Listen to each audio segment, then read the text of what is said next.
Good evening class. आप सभी जल्दी जुड़ जाओ ताकि आज की हम लोग अपनी क्लास को स्टार्ट कर सकें। आज की क्लास में बेटा हम लोग 50 एमसीक्यू क्वेश्चन लगाने वाले हैं केमिस्ट्री में। आपके पहले चैप्टर, दूसरे चैप्टर, तीसरे, चौथे और पांचवें से हर चैप्टर से आपके क्वेश्चंस आप लोगों को दिए जाएंगे एमसीक्यू की। जैसा कि आप लोगों को बताया जा चुका है कि हम टोटल 100 क्वेश्चन हम लोग आपको प्रोवाइड कराएंगे केमिस्ट्री के। तो अभी इस वीडियो में, आज के वीडियो में हम लोग 50 क्वेश्चन लगाएंगे, फिर नेक्स्ट वीडियो में हमारा जो रहेगा वो अगला 50 क्वेश्चन रहेगा। ठीक है, तो आज हम लोग सबसे पहले प्रश्न पे चल रहे होते हैं। ठीक है, हमारा सबसे पहला प्रश्न हमारे सामने है। हमारा पहला प्रश्न आपके सामने स्क्रीन पर दिया हुआ है कि नीचे दी गई अभिक्रिया के संबंध में कौन सा कथन असत्य है। आपको यह बताना है कि कौन सा कथन जो है आपका क्या है बेटा, असत्य कथन है। पहला बोला हुआ है कि लेड ऑक्साइड की अभिक्रिया कार्बन से कराने पर, यहां देखो ये यहाँ पे आपका खाली लेड होगा ना, यहाँ पे आपका खाली क्या होगा, लेड होगा, ये ऑक्सीजन नहीं रहेगा। ठीक है, अभिक्रिया किसके साथ कराने पर क्या बनाता है, लेड और कार्बन डाइऑक्साइड बनाता है। जब हम लेड ऑक्साइड की अभिक्रिया कार्बन से कराते हैं तो ये क्या बनाता है बेटा, लेड और कार्बन डाइऑक्साइड बना रहा होता है। तो बोला है कि कौन सा कथन है आपका यहाँ पे असत्य है। अब क्वेश्चन में क्या बोला है, पहला कि सीसा, पीबीओ को सीसा कहा जाता है। ठीक है, सीसा अपचयित हो रहा है। अच्छा, उसके बाद क्या कह रहा है कि कार्बन डाइऑक्साइड उपचयित हो रहा है।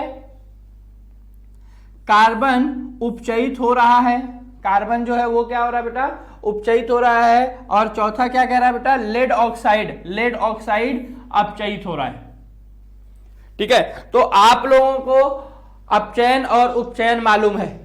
ठीक है, आप लोगों को अपचयन और उपचयन मालूम है। आप देख रहे हो कि इस अभिक्रिया में लेड ऑक्साइड यानी लेड के पास ऑक्सीजन उपस्थित है और यहाँ पे लेड के पास ऑक्सीजन नहीं है, यानी लेड के पास से ऑक्सीजन जा रहा है। और जब ऑक्सीजन निकल रहा होता है तो क्या कहते हैं कि अपचयन हो रहा है।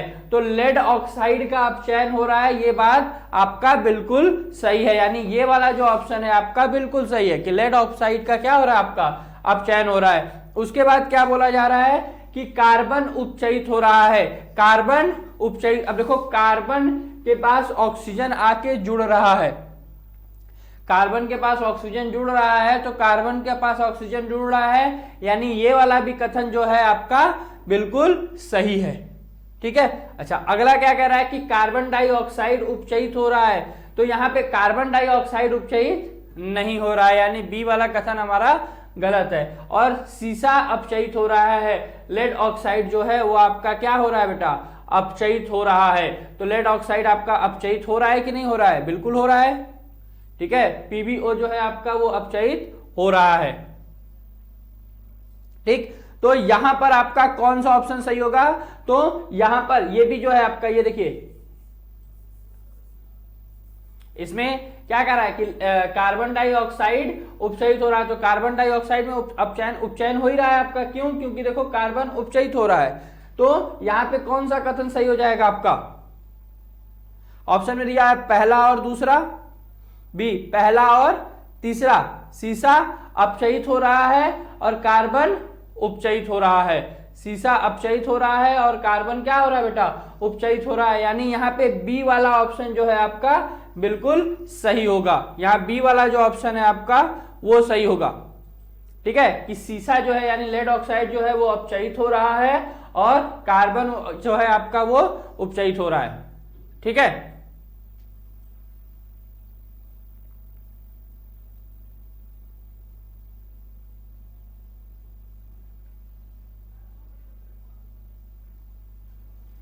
ठीक, चलिए अगले प्रश्न की तरफ चलते हैं। अगला प्रश्न हमारा बोला हुआ है कि Fe2O3 प्लस 2Al एल्यूमिनियम के साथ अभिक्रिया करके क्या बना दे रहा है बेटा, एल्यूमिनियम का ऑक्साइड प्लस आयरन। एल्यूमिनियम का ऑक्साइड प्लस क्या बना रहा है, आयरन बना रहा है। तो पूछा जा रहा है कि ऊपर दी गई अभिक्रिया किस प्रकार की अभिक्रिया है। तो संयोजन अभिक्रिया है, द्विविस्थापन अभिक्रिया है, वियोजन अभिक्रिया है या विस्थापन अभिक्रिया। आप देख रहे हो कि एल्यूमिनियम जो है वो आयरन को वहां से विस्थापित कर दिया है, तो यानी ये कौन सी अभिक्रिया होगी बेटा, विस्थापन अभिक्रिया है। कौन सी अभिक्रिया है ये, विस्थापन अभिक्रिया है। बात क्लियर है। चलिए अगला प्रश्न हमारे सामने हमारे स्क्रीन पर है question number third. Question number third क्या कह रहा है कि लौह चूर्ण पर तनु हाइड्रोक्लोरिक अम्ल डालने पर, लौह चूर्ण पर तनु हाइड्रोक्लोरिक अम्ल डालने पर क्या होता है, क्या होता है? पहला, हाइड्रोजन गैस एवं आयरन क्लोराइड बनता है, क्लोरीन गैस तथा आयरन हाइड्रोक्साइड बनता है, कोई अभिक्रिया नहीं होती है, आयरन लवण तथा जल बनता है। आप जान रहे हो बेटा कि ये क्या है, धातु है, और HCl डाल रहे हैं हम लोग। धातु के साथ जब अम्ल की अभिक्रिया कराई जाती है तो वो हाइड्रोजन गैस दे रहा होता है। तो कौन सा कथन सही हो जाएगा? पहला वाला ऑप्शन आपका यहाँ पे बिल्कुल सही रहेगा। क्या कि हाइड्रोजन गैस एवं आयरन क्लोराइड निकल रहा होता है। कब? जब हम आयरन की अभिक्रिया, आयरन के चूर्ण की अभिक्रिया तनु HCl के साथ करा रहे होते हैं। चलिए अगले प्रश्न की तरफ चला जाए। अगला प्रश्न हमारा स्क्रीन पर, निम्नलिखित युग्म में से कौन सा युग्म, निम्नलिखित युग्म में से कौन सा युग्म प्रतिस्थापनी अभिक्रिया देता है? कौन सा युग्म जो है वो प्रतिस्थापनी अभिक्रिया देगा? कौन कौन सा युग्म बोला बेटा? सोडियम क्लोराइड और कॉपर धातु, मैग्नीशियम क्लोराइड और एल्यूमिनियम धातु, फेरस सल्फेट और सिल्वर धातु, और चौथा ऑप्शन दिया है सिल्वर नाइट्रेट और कॉपर धातु। तो इसमें बेटा बिल्कुल सही ऑप्शन आपका कौन सा हो जाएगा? इन चारों में, इन चारों में आपका सही ऑप्शन कौन सा हो जाएगा? तो सिल्वर नाइट्रेट। सिल्वर नाइट्रेट की अभिक्रिया जब हम कॉपर के साथ कराएंगे तो वो कॉपर जो है उस सिल्वर को, यानी सिल्वर को वहां से क्या कर देगा? प्रतिस्थापित कर देगा। क्यों प्रतिस्थापित कर देगा? क्यों? क्योंकि कॉपर जो है वो ज्यादा प्रबल है किससे? सिल्वर से। कॉपर सिल्वर से प्रबल है, इसलिए वो उसको क्या करेगा? प्रतिस्थापित कर देगा। तो कौन सा ऑप्शन सही होगा बेटा? चौथा ऑप्शन, कि कौन सा प्रतिस्थापन अभिक्रिया दिखाएगा? तो सिल्वर नाइट्रेट की अभिक्रिया जब हम किसके साथ करा रहे होंगे? कॉपर धातु के साथ करा रहे होंगे, तो ये यहाँ पे प्रतिस्थापन अभिक्रिया दिखा रहा होगा। चलिए अगले प्रश्न की तरफ चला जाए। अगला प्रश्न क्या कह रहा है कि रासायनिक समीकरण ये दिया हुआ है BaCl2 + 2H2SO4 की अभिक्रिया कराने पे BaSO4 तथा 2HCl बनता है। तो ये अभिक्रिया है योगात्मक अभिक्रिया, निराकरण अभिक्रिया, अवक्षेपण अभिक्रिया, या इनमें से कोई नहीं। तो ये कौन सी अभिक्रिया है बेटा? तो यहाँ पे याद रखिएगा कि ये कौन सी अभिक्रिया है? अवक्षेपण अभिक्रिया है। कौन सी अभिक्रिया है? अवक्षेपण। अवक्षेपण अभिक्रिया को हम लोग डबल डिस्प्लेसमेंट यानी द्विविस्थापन अभिक्रिया भी कह सकते हैं। यह अभिक्रिया आपकी कौन सी हो जाएगी? द्विविस्थापन। ये देखो Ba के साथ SO4 और H के साथ Cl। तो अगर द्विविस्थापन दिया रहता तो हम उस पर टिक कर रहे होते हैं, या फिर हम किस पे टिक करेंगे बेटा? अवक्षेपण अभिक्रिया। क्यों? क्योंकि यहाँ बेरियम सल्फेट का क्या बनता है? अवक्षेप बनता है। ठीक है, चलिए अगला प्रश्न हमारे सामने, अगला प्रश्न हमारे सामने है कि स्ट्रिस फल यानी नींबू, संतरा आदि में उपस्थित होता है जिसके कारण स्वाद में ये खट्टे होते हैं। नाम है आपका, ऑप्शन दिया हुआ है एसिटिक अम्ल, सिट्रिक अम्ल, टाइट्रिक अम्ल तथा इनमें से कोई नहीं। ये जल्दी से आप लोग रिप्लाई करो, इनमें से कौन सा ऑप्शन सही होगा? सिट्रस फल यानी नींबू, संतरा आदि में उपस्थित होता है। जल्दी से रिप्लाई कीजिए,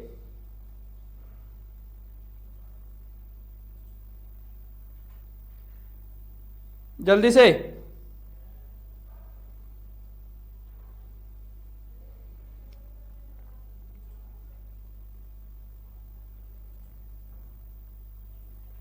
नाम में ही छुपा हुआ है बेटा।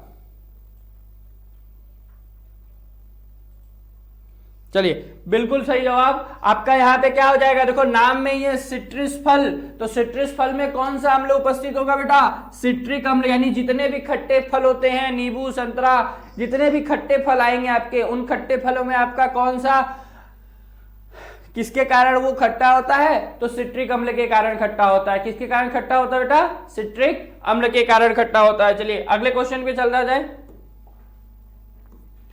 अगला प्रश्न है अम्लीय विलयन का पीएच, अम्लीय विलयन का पीएच मान होता है। अगर अम्ल है तो पीएच मान क्या होगा? 7 होगा, 7 से कम होगा, 7 से अधिक होगा, या 0 होगा? तो आप सभी को मालूम है बेटा कि अम्ल का मान क्या होता है? 7 से कम होता है। तो कौन सा ऑप्शन सही हो जाएगा? बी वाला ऑप्शन हमारा बिल्कुल सही जवाब है। चलिए अगले प्रश्न की तरफ। सल्फ्यूरिक अम्ल अगला प्रश्न है सल्फ्यूरिक अम्ल में अम्लीय हाइड्रोजन परमाणु की संख्या होती है। सल्फ्यूरिक अम्ल में अम्लीय हाइड्रोजन परमाणु की संख्या, तो सल्फ्यूरिक अम्ल का फॉर्मूला आप जानते हो क्या होता है, H2SO4। तो कितने अम्लीय होते हैं बेटा, तो 2 हाइड्रोजन परमाणु होते हैं। तो कौन सा ऑप्शन सही हो जाएगा, पहला वाला ऑप्शन सही हो जाएगा कि सल्फ्यूरिक अम्ल में अम्लीय हाइड्रोजन परमाणुओं की संख्या कितनी होती है बेटा, 2 होती है। चलिए अगला प्रश्न हमारे स्क्रीन पर, क्षारक के साथ हल्दी का रंग होता है, इसका जवाब आप लोग दोगे। क्षारक के साथ हल्दी का रंग होता है, पीला होता है, भूरा लाल होता है, नारंगी होता है या अपरिवर्तित रहता है। इसमें आप बताइए, जल्दी से रिप्लाई कीजिए कि क्षारक के साथ हल्दी का रंग कैसा होगा। जल्दी से रिप्लाई करो बेटा, क्षारक के साथ हल्दी का रंग कैसा होगा।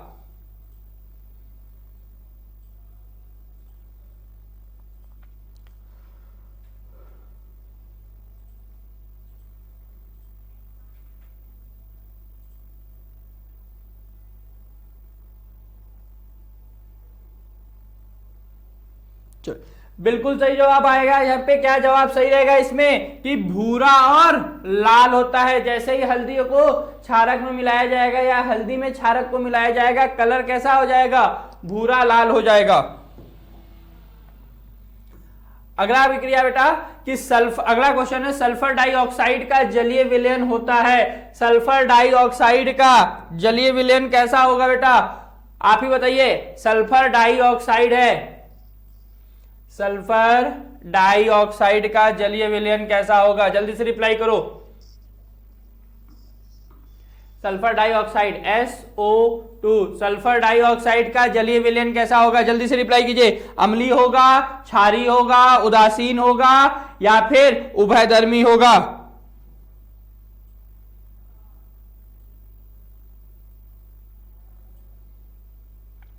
बहुत बढ़िया जवाब आएगा। यहाँ पे क्या आ जाएगा, देखो जैसे ही आप सल्फर डाइऑक्साइड का जलीय विलयन बनाओगे तो ये क्या बना लेता है बेटा, सल्फर डाइऑक्साइड का जलीय विलयन जल में ये सल्फर डाई अभिक्रिया करके ये क्या बना लेता है, सल्फ्यूरिक अम्ल बना लेता है। यानी अभिक्रिया कैसी हो जाएगी, अम्लीय हो जाएगी। कैसा विलयन प्राप्त होगा आपको, अम्लीय विलयन प्राप्त होगा। क्लियर है। चलिए अगला प्रश्न हमारे सामने है कि एसिटिक अम्ल में अम्लीय हाइड्रोजन की परमाणुओं की संख्या होती है।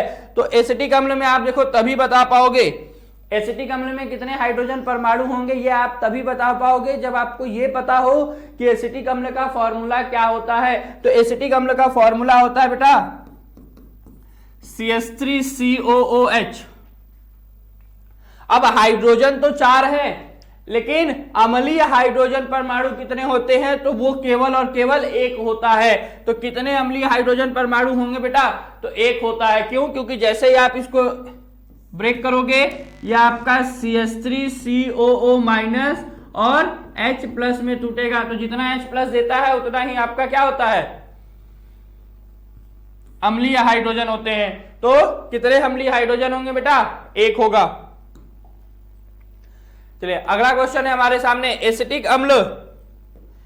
एसिटिक अम्ल एक दुर्बल अम्ल है, क्योंकि एसिटिक अम्ल जो है अभी हमने जो देखा वो दुर्बल अम्ल है। क्यों, क्योंकि इसमें पानी की मात्रा अधिक होती है, इसमें आयन की मात्रा कम होती है, यह एक कार्बनिक अम्ल है या यह एक अकार्बनिक अम्ल है।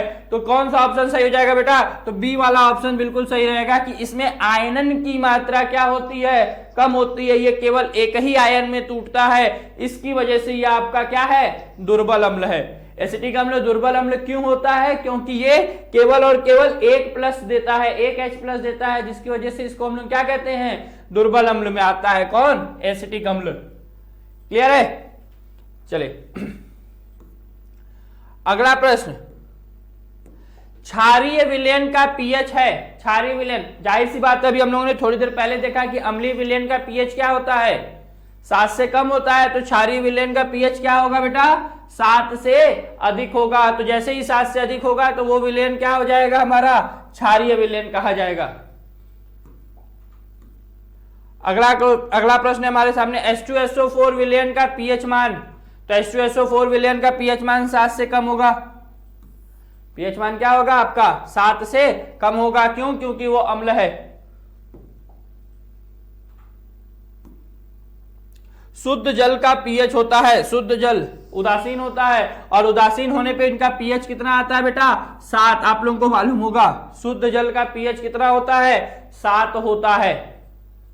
ठीक है, बहुत ही सिंपल क्वेश्चन है आप लोगों के। अगले क्वेश्चन हमारा क्वेश्चन नंबर 16 देखिए, निम्नलिखित में से कौन सा तत्व तनु अम्ल के साथ सहयोग करके हाइड्रोजन गैस निकालता है? निम्नलिखित में से कौन सा तत्व तनु अम्ल के साथ सहयोग करके हाइड्रोजन गैस देता है?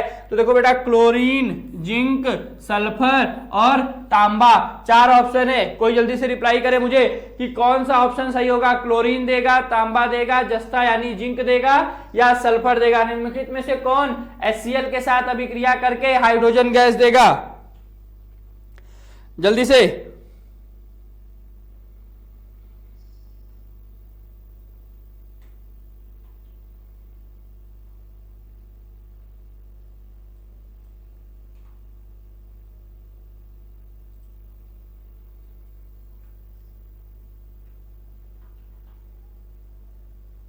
जल्दी से रिप्लाई कीजिएगा, कौन सा इसमें तत्व है?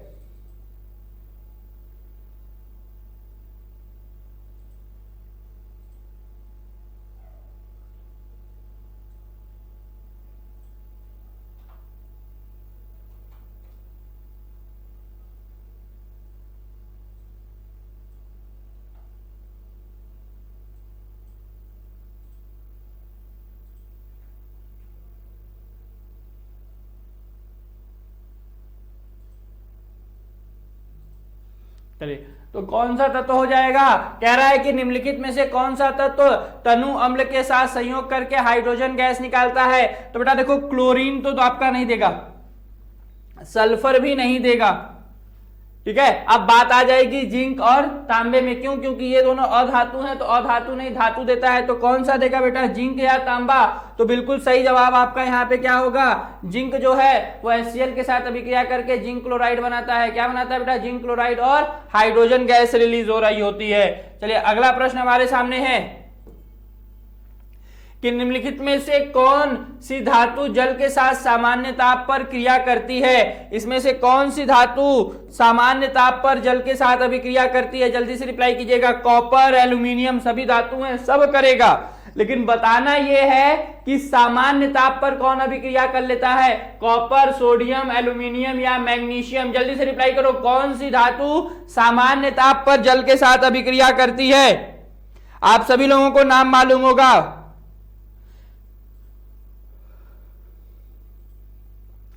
कौन सी धातु बेटा?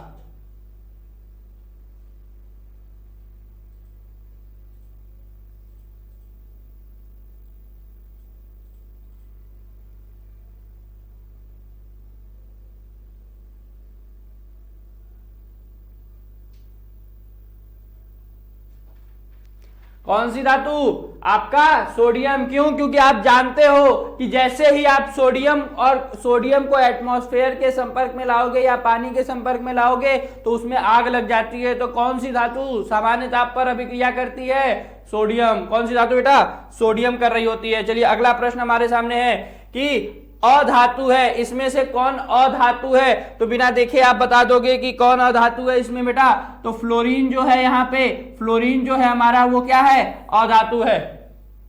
अगर पूछा जाए कि कौन अधातु है तो फ्लोरीन जो है वो हमारा क्या है?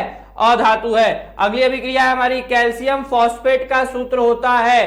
कैल्शियम फॉस्फेट का सूत्र होता है। तो कैल्शियम फॉस्फेट का सूत्र क्या होता है बेटा? Ca3PO4, Ca3PO4 का ट्वाइस, Ca3PO4 का ट्वाइस। कैल्शियम फॉस्फेट का सूत्र है। कैल्शियम फॉस्फेट का सूत्र कौन सा बेटा? Ca3PO4 का होल ट्वाइस। ठीक है,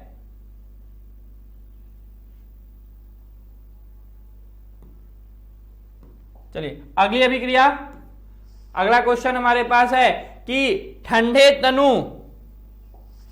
ठंडे तनु अम्ल से हाइड्रोजन गैस बनाता है। इसमें से कौन जो है तनु अम्ल से हाइड्रोजन बनाएगा? सिलिका बनाएगा, कॉपर बनाएगा, कार्बन बनाएगा या जिंक बनाएगा? 4 ऑप्शन है, जल्दी से रिप्लाई करो।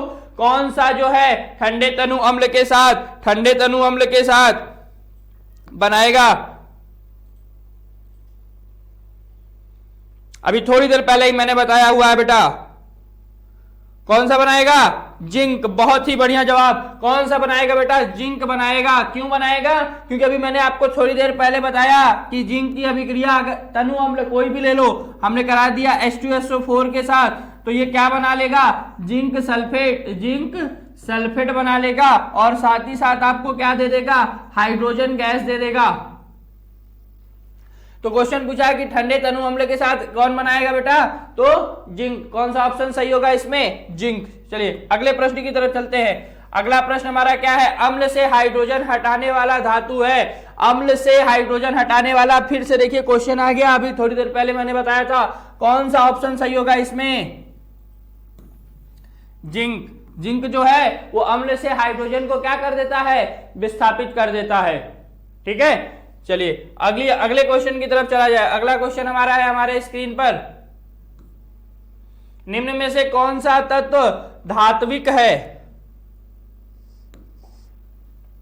कौन सा तत्व धात्विक है? फास्फोरस, हीलियम, सल्फर और लिथियम। तो सिंपल सी बात है बेटा, धातु कौन है इसमें? लिथियम है। लिथियम धातु है हमारा। लिथियम क्या है? धातु है। बाकी जितने हैं ये और ये अधातु है, और ये आपका क्या है? अक्रिय गैस है। हीलियम क्या है? अक्रिय गैस। तो धातु कौन है बेटा? तो लिथियम धातु है, हीलियम अक्रिय गैस है, और ये दोनों आपके क्या है?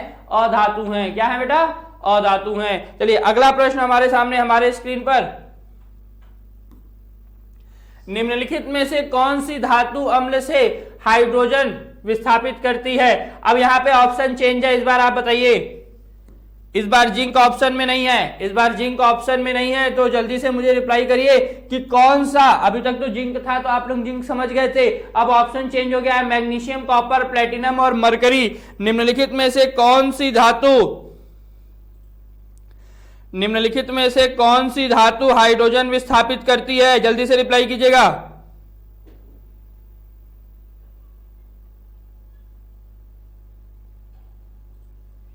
कौन सी धातु है बेटा?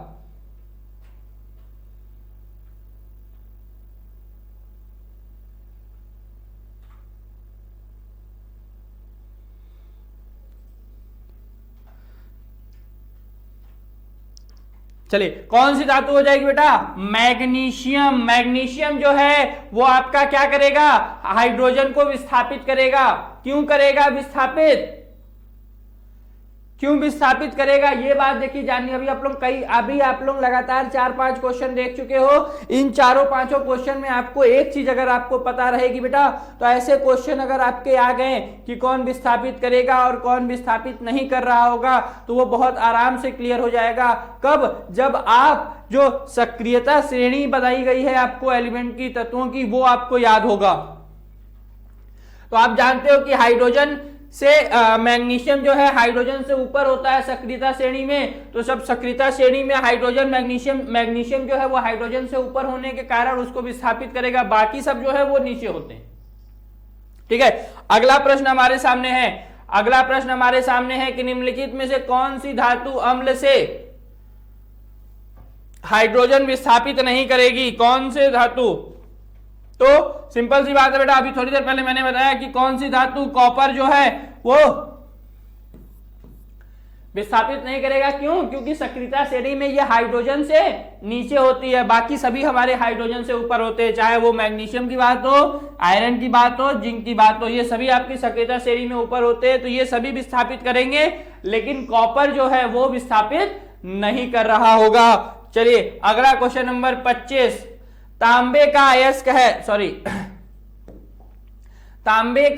अयस्क है। इनमें से चारों में से कौन तांबे का अयस्क है? बॉक्साइट है, कार्नेलाइट है, मैलेकाइट है या सीरोराइट है? तो इसमें कौन सा हो जाएगा बेटा? तो मैलेकाइट जो होता है बेटा, मैलेकाइट जो होता है वो तांबे का अयस्क होता है। तांबे का अयस्क कौन होता है? मैलेकाइट। मैलेकाइट जो है वो क्या है आपका?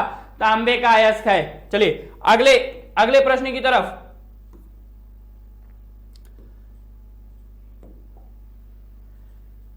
बहुत ही बढ़िया क्वेश्चन है आपका। तांब ग्लास का रासायनिक सूत्र होता है, मुझे जल्दी से रिप्लाई करो क्योंकि ये वही बच्चे बता पाएंगे जो कभी इसका नाम सुने होंगे। तो साथ ही साथ आप ये भी नाम बता दीजिएगा कि आपने कभी इसके पहले ताम्र ग्लास का नाम सुना था या नहीं सुना था। एक बार रिप्लाई करिएगा, अगर पता है तो आंसर दीजिए।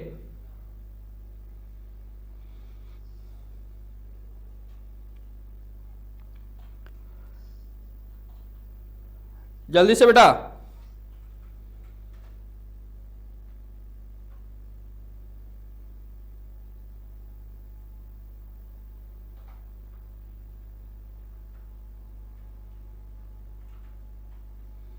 नाम सुना है आप लोगों ने?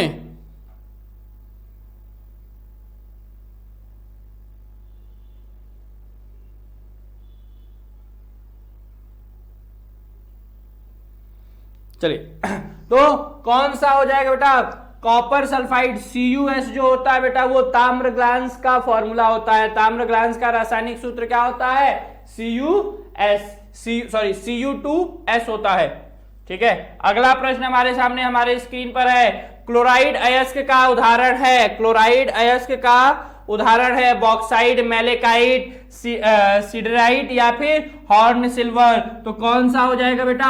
हॉर्न सिल्वर, यानी इसको क्या कहा जाता है? AgCl। AgCl को हॉर्न सिल्वर कहा जाता है। तो क्लोराइड अयस्क का उदाहरण कौन होता है बेटा? हॉर्न सिल्वर यानी AgCl। ठीक है, अगला क्वेश्चन हमारे स्क्रीन पर कि खाद्य पदार्थ को सुरक्षित रखने के लिए डिब्बों में जिंक के स्थान पर टिन का लेपन होता है, क्योंकि डिब्बों में जिंक के स्थान पर किसका लेपन किया जाता है? टिन का लेपन किया जाता है। क्यों किया जाता है? 4 ऑप्शन है आपके सामने। पहला, जिंक अपेक्षाकृत कम अभिक्रियाशील है, टिन अपेक्षाकृत कम अभिक्रियाशील है, जिंक का गलनांक कम होता है या टिन का गलनांक कम होता है। तो जिंक का लेपन क्यों किया जाता है बेटा? क्योंकि टिन जो है वो अपेक्षाकृत कम अभिक्रियाशील होता है। टिन की अभिक्रियाशीलता कम होती है, जिस कारण लेपन किसका किया जाता है? टिन का। अगर जिंक का कर दिया जाएगा तो जिंक अभिक्रियाशील है, वो आसानी से वहां पे क्या कर जाएगा? रिएक्शन करेगा। ठीक है, चलिए अगला क्वेश्चन है हमारा बकमिनिस्टर फ्लोरीन। बकमिनिस्टर फ्लोरीन एक क्या है? अपरूप है। ठीक है, क्या है? बकमिनिस्टर फ्लोरीन अपरूप है। किसका अपरूप है? तो आप सभी लोगों को मालूम होगा बेटा कि ये किसका अपर रूप होता है? तो कार्बन का अपर रूप होता है। किसका अपर रूप होता है बेटा? कार्बन का अपर रूप होता है। ठीक है, अगला क्वेश्चन हमारा प्रोपेन का रासायनिक सूत्र। प्रोपेन का रासायनिक सूत्र है, प्रोपेन बोला है। क्या बोला है? प्रोपेन। तो आप लोगों को मालूम है कि प्रोपेन में 3 कार्बन होते हैं। तो 3 कार्बन वाला कौन सा फार्मूला दिख रहा है? ये दिख रहा है। तो हमारा बी ऑप्शन सही हो जाएगा कि प्रोपेन का रासायनिक सूत्र क्या हो जाएगा? C3H8। अगला क्वेश्चन हमारे सामने हमारी स्क्रीन पर है। एल्काइन का सूत्र होता है। एल्काइन का फॉर्मूला कौन सा है? इसमें 4 फॉर्मूले दिए हुए हैं, आपको बताना है कि इसमें कौन एल्काइन का फॉर्मूला है। एल्केन, एल्कीन, एल्काइन, आइन, YN। तो आप जानते हो, देखो एल्काइन का फॉर्मूला क्या होता है बेटा? CnH2n-2। तो अब देखो, अगर 3 यहां रखा जाए तो 3 दूनी 6, 6 में से 2 कम कर देंगे, 4। देखो ये पहले ही बार में मिल गया हमको। कौन सा ऑप्शन सही है? पहला वाला। बाकी सब देखो 2 रखेंगे यहाँ पे तो 2 2 4 -2 नहीं आ रहा है, 2 आ जा रहा है। तो कौन सा ऑप्शन सही होगा यहाँ पे? पहला वाला ऑप्शन सही होगा। बाकी सारा आप रख के देख लो, कोई फॉर्मूला यहाँ पे इस एल्काइन के फॉर्मूले से नहीं मिलने वाला है। क्लियर है? चलिए अगले प्रश्न की तरफ बात करते हैं। अब अगला प्रश्न क्या है कि एथेन का आणविक सूत्र C2H6 है। एथेन का आणविक सूत्र C2H6 है। इसमें अब क्वेश्चन पूछा हुआ है कि 6 सहसंयोजक बंध हैं, 7 सहसंयोजक बंध हैं, 8 है या 9 है? अब देखो C2H6 है तो बना लो C2H6, 1 2 3 4 5 और 6, तो कितने हैं तो गिन लो बेटा, 1 2 3 4 5 6 और ये 7, तो कितने सहसंयोजक बंध होंगे बेटा यहाँ पे? तो 7 सहसंयोजक बंध होंगे। सहसंयोजक बंधों की संख्या कितनी होगी? 7 होगी। चलिए अगला प्रश्न हमारा है हमारे सामने, question number 33। Question number 33, C2H6 का IUPAC नाम है C2H6, तो मेथ के बाद एथ आता है, पहले 2 कार्बन है तो 2 कार्बन को एथ कहते हैं, और सिंगल बॉन्ड से है तो कौन सा ऑप्शन हो जाएगा बेटा? एथेन। C2H6 का IUPAC नाम क्या हो जाएगा? एथेन। ठीक है, अगला प्रश्न हमारे स्क्रीन पर, एथिल अल्कोहल का IUPAC नाम, एथिल अल्कोहल किसे कहते हैं बेटा? तो C2H5OH को कहा जाता है एथिल अल्कोहल। इसका IUPAC नाम क्या हो जाएगा? इथेनॉल। 2 पे है तो 2 पे आपका क्या हो जाएगा? एथेनॉल हो जाएगा। क्या हो जाएगा बेटा? एथेनॉल।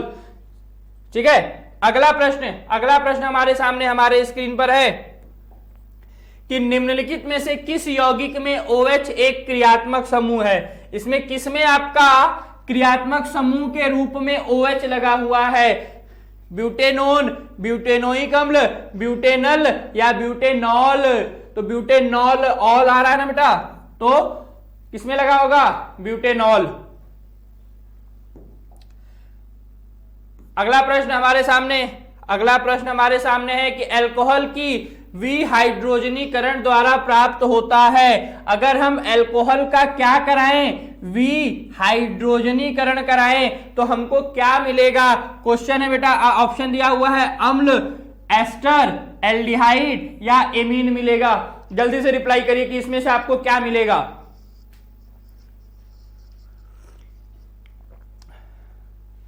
जब तक मेरी चाय खत्म होती है तब तक आप लोग रिप्लाई करिए जल्दी से कि क्या मिलेगा।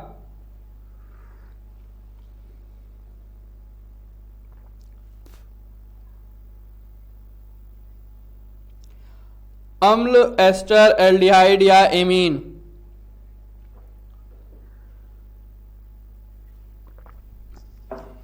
क्या मिल जाएगा बेटा? हमको यहां पे एल्डिहाइड मिलेगा। क्या मिलेगा? एल्डिहाइड। क्या? जब हम विहाइड्रोजनीकरण कराएंगे किसका? Aldehyde, CH3OH। और जैसे ही आप यहां पे कराओगे क्या? विहाइड्रोजनीकरण, तो इसको आप निकिल ले लिया, इसकी उपस्थिति में गर्म कर दिए, तो निकिल की उपस्थिति में गर्म करोगे तो ये किस में कन्वर्ट हो जाएगा? CHO, HCHO में कन्वर्ट हो जाएगा, यानी फॉर्मल्डिहाइड बना लेगा। मेथेनॉल से फॉर्मल्डिहाइड यानी मेथेनल में कन्वर्ट हो जाएगा। ये हमारा देखो ये क्या है? मेथेनॉल है। मेथेनॉल था और ये मेथेनॉल से किस में कन्वर्ट हो गया? मेथेनल में कन्वर्ट हो जाएगा। तो मेथेनॉल से तुरंत ये मेथेनल बना लेता है। कब? जब अल्कोहल का विहाइड्रोजनीकरण कराते हैं। तो याद रखिए क्या बनेगा? एल्डिहाइड बन रहा होगा। चलिए अगली अभिक्रिया हमारे पास है कि ब्यूटेनॉन चतुर्थ कार्बन यौगिक है जिसका प्रकार्यात्मक समूह होगा। इसमें कौन सा समूह है? तो बेटा ब्यूटेनॉन है ना, तो जहां ये आप नॉन देखोगे आपको पता चल जाना चाहिए कि वो कौन सा समूह उसमें उपस्थित है। कीटोन। कौन सा समूह उपस्थित है इसमें? कीटोन।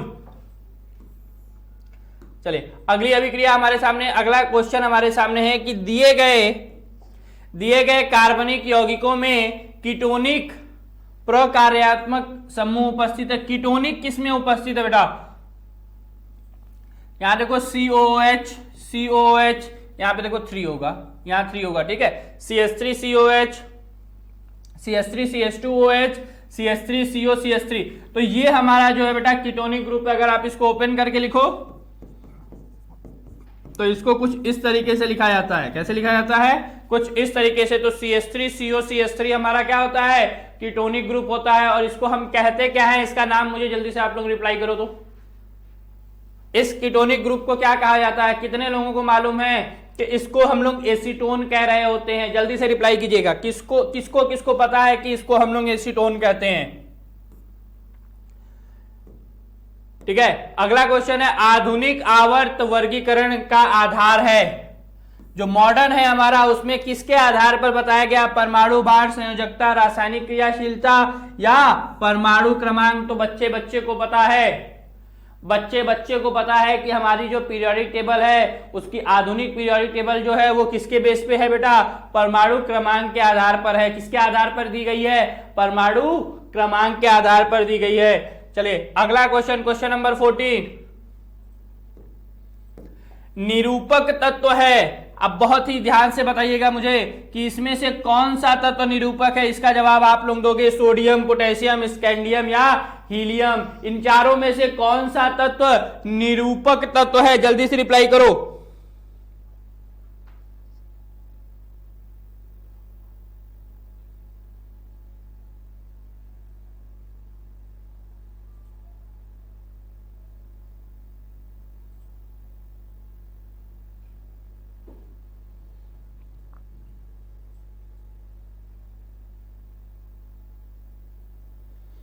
चलिए तो यहां पे याद रखिएगा बेटा, कौन सा तत्व निरूपक तत्व है? तो सोडियम जो है वो निरूपक तत्व होता है। ठीक है, निरूपक तत्व तीसरे आवर्त के पहले तत्व को क्या कहा जाता है? निरूपक तत्व। ध्यान समझिएगा, तीसरे आवर्त के पहले तत्व को निरूपक तत्व कहा जाता है। तो आप जानते हो कि सबसे पहले आवर्त में हाइड्रोजन, फिर लिथियम, उसके बाद सोडियम। तो तीसरे आवर्त में कौन सा तत्व आता है? पहला सोडियम। तो तीसरे आवर्त के पहले तत्व को हम लोग क्या कहते हैं? निरूपक तत्व कहा जाता है। तो इस चारों में निरूपक तत्व कौन होगा?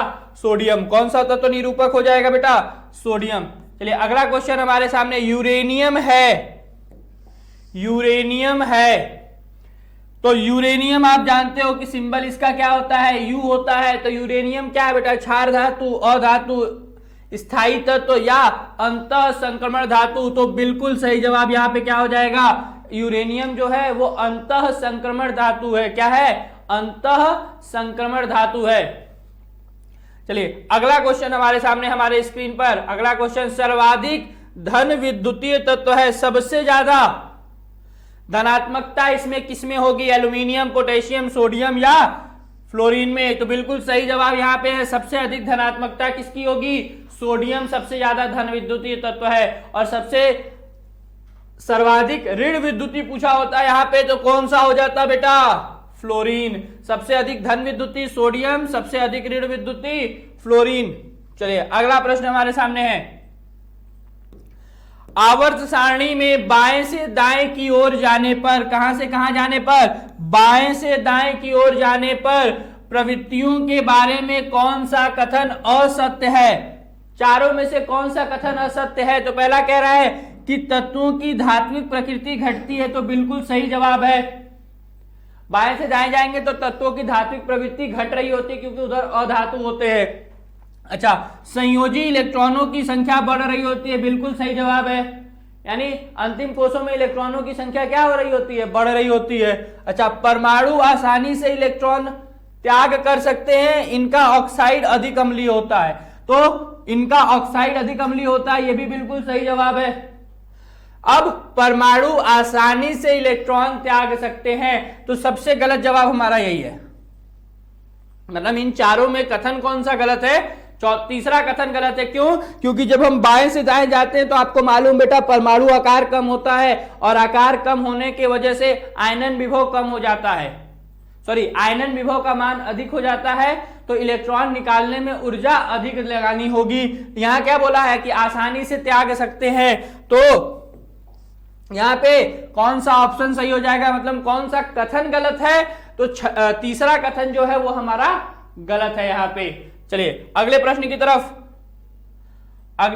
तरफ चला जाए, तो विकर्ण संबंध के तत्व हैं। विकर्ण संबंध तो आप सभी लोगों ने पढ़ा हुआ है, लिथियम और मैग्नीशियम एक दूसरे के साथ विकर्ण संबंध दिखाते हैं। कौन बेटा? लिथियम और मैग्नीशियम। लिथियम पहले आवर्त का, मैग्नीशियम दूसरे आवर्त का दूसरा तत्व। हर आवर्त का पहला तत्व अपने बगल वाले आवर्त के दूसरे तत्व के साथ विकर्ण संबंध दिखा रहा होता है। तो लिथियम किसके साथ विकर्ण संबंध दिखाता है बेटा? मैग्नीशियम के साथ। चलिए अगला क्वेश्चन हमारे सामने हमारे स्क्रीन पर है, किस तत्व का ऑक्साइड उभयधर्मी होता है? बिल्कुल सही जवाब दीजिएगा जल्दी से कि इन चारों में से कौन से तत्व का ऑक्साइड जो होगा वो उभयधर्मी होगा। ऑप्शन है आपका कार्बन, सोडियम, मैग्नीशियम या टिन। जल्दी से रिप्लाई करें, किसका ऑक्साइड जो है उभयधर्मी होगा? जल्दी से।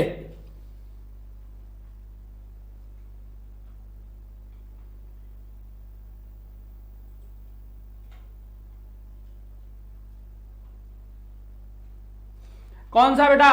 तो यहां पे टिन का जो ऑक्साइड, एसन का ऑक्साइड जो होता है बेटा वो उभयधर्मी ऑक्साइड बनाता है, मतलब ये अम्ल और क्षार दोनों की भांति कार्य कर सकता है। और क्वेश्चन नंबर 46 हमारे सामने है। क्या है क्वेश्चन नंबर 46? के निम्नलिखित में से उभयधर्मी ऑक्साइड कौन सा है? अब इसमें तो टिन दिया ही नहीं है, तो आपको दूसरा ऑप्शन भी याद रखना होगा कि कौन सा? एल्यूमिनियम। एल्यूमिनियम भी जो है बेटा, एल्यूमिनियम का ऑक्साइड जो होता है ये भी आपका क्या होता है? उभयधर्मी होता है। क्या होता है? उभयधर्मी होता है। याद रखने वाली चीजें हैं ये सब। क्वेश्चन नंबर 47, क्वेश्चन नंबर 47 क्या है? निम्नलिखित में अम्लीय ऑक्साइड है। अब बताओ अम्लीय ऑक्साइड कौन सा है? इनमें अम्लीय ऑक्साइड,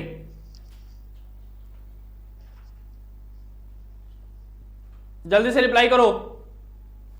एल्यूमिनियम, ये तो उभयधर्मी है, इसका नाम नहीं लोगे। क्यों? क्योंकि ये दोनों काम करेगा।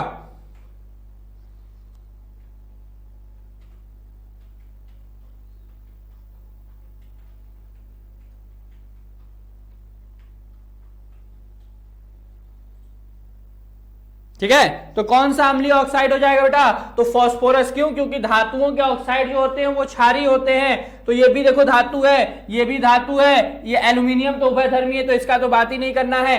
तो पोटेशियम धातु है, मैग्नीशियम धातु है। आप जानते हो कि धातु के जो ऑक्साइड होते हैं वो क्षारीय ऑक्साइड होते हैं। तो अम्लीय ऑक्साइड कौन सा होगा? P2O5, फास्फोरस का ऑक्साइड। क्योंकि फास्फोरस क्या है? अधातु। फास्फोरस क्या है हमारा? अधातु है। तो अधातुओं के ऑक्साइड जो होते हैं वो अम्लीय प्रवृत्ति के होते हैं। तो फास्फोरस का ऑक्साइड हमारा क्या हो जाएगा बेटा? अम्लीय ऑक्साइड हो जाएगा। चलिए अगला क्वेश्चन हमारे सामने, मृदा धातु है। मृदा धातु इसमें कौन सा बेटा? तो कॉपर जो है वो, सॉरी मृदा कह रहे, सॉरी मृदा नहीं बेटा, मुद्रा धातु है ना, मुद्रा धातु। तो मुद्रा धातु कौन होता है बेटा? कॉपर। मृदा भी होता है, मुद्रा भी होता है। तो मुद्रा धातु पूछा है यहां पे, तो मुद्रा धातु कौन है बेटा? कॉपर। ठीक है, अगला क्वेश्चन, निम्नलिखित में से क्षारीय धातु बनाएगा कौन? सोडियम, बेरिलियम, जिंक और एल्यूमिनियम में कौन क्षारीय धातु बनाएगा बेटा? तो सोडियम जो है वो क्षारीय धातु है। सोडियम जो है हमारा वो क्या है? क्षारीय धातु है। चलिए अगला क्वेश्चन, और अगले के साथ साथ अंतिम क्वेश्चन हमारा कि क्या है अंतिम क्वेश्चन? तत्व जो क्षारीय ऑक्साइड बनाता है का परमाणु क्रमांक है। इनमें से कौन सा तत्व है जो क्षारीय ऑक्साइड बनाएगा, जिनका परमाणु क्रमांक आपके सामने दिया हुआ है 14, 16, 17 और 19। तो इसमें बेटा जिनका परमाणु क्रमांक 19 है, 19 किसका होता है बेटा? पोटेशियम का होता है। तो पोटेशियम जो होता है हमारा धातु है, और धातु जो है आपका वो क्षारीय ऑक्साइड बनाता है। अभी हम लोगों ने थोड़ी देर पहले मैंने आपको बताया। तो धातु जो हो जाएगा यानी 19, ऑप्शन नंबर डी जो है वो हमारा क्या बनाएगा? क्षारीय ऑक्साइड बनाएगा। बात क्लियर है सभी को?